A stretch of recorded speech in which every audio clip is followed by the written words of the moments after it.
That's a really hard definition to find, but basically a green job is any activity that is conducive to a green economy. Mostly a job that is leaving fossil fuels behind and is turning us into a more efficient society and a society that is more dependent on clean and renewable energy. Also, green jobs are usually created in the sectors of the economy that employ the most Latinos. So that's why this issue is so crucial for our community. As you said before, with a 13% unemployment among us Latinos, it is crucial that this kind of job-generating activities are in full force. Jorge, because I keep hearing about them, and they're always talked about as waiting out there in the future, but I'm not sure exactly what they are. Green jobs are very similar to the traditional jobs we have now. In fact, in many cases, it's a lot of the same skill sets, a lot of the same functions, but they've been reimagined, re-engineered to respect and to preserve the environment. The most traditional or classic cases are your manufacturing machinists, making wind turbines, construction workers, retrofitting and upgrading homes so that they're more energy efficient.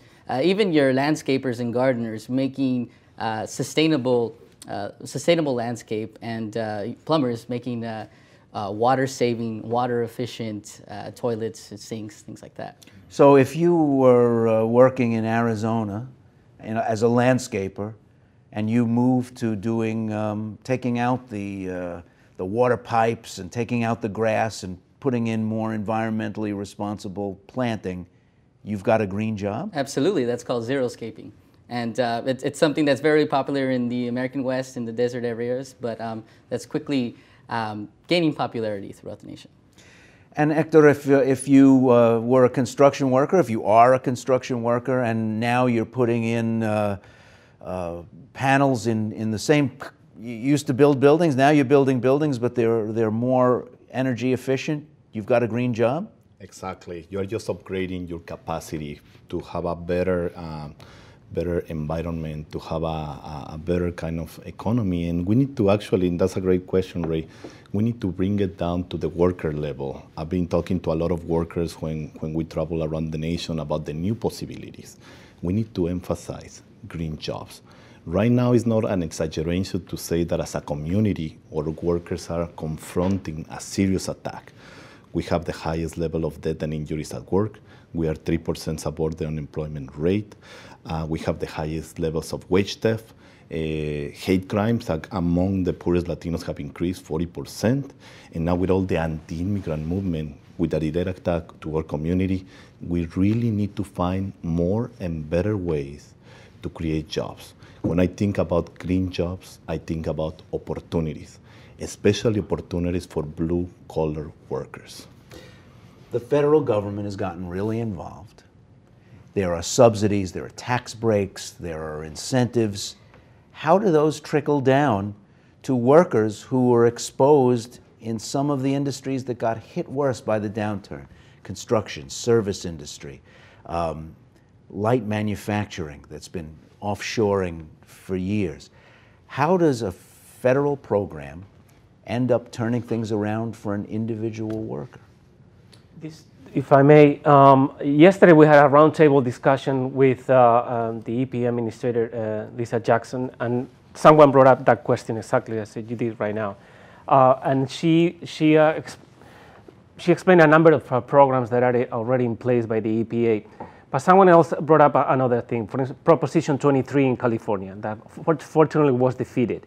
Proposition 23 in California was trying to eliminate Law AB 32, which was approved by the California voters 4 years ago.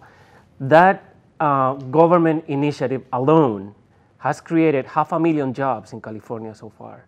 It has attracted almost $10 billion in capital investment in green jobs. That's the kind of thing that works. It's kind of putting the seed in there, and then the private sector will take over. That's exactly the same way it happened with computers, with software, with cell phones, etc. The government plants the seed, and then the private sector takes it from there. Yes, absolutely. One of the most important things that we could provide to these clean energy or emerging clean energy businesses is policy regulatory certainty. In other words, the businesses need to know what their carbon, how much carbon that they're going to be accountable for. And if we're able to set a clear message, such as California's AB 32, a lot of the businesses are able to make the right investments and make the investments in capital and also employees. And also another thing that the government is doing is helping clean energy become competitive with fossil fuels. I think all of us know here that fossil fuels are very highly subsidized, and it's very hard for clean energy to compete. And so that part of what the government does is provide these tax credits, tax incentives, so that clean energy is on the same playing field as fossil fuels.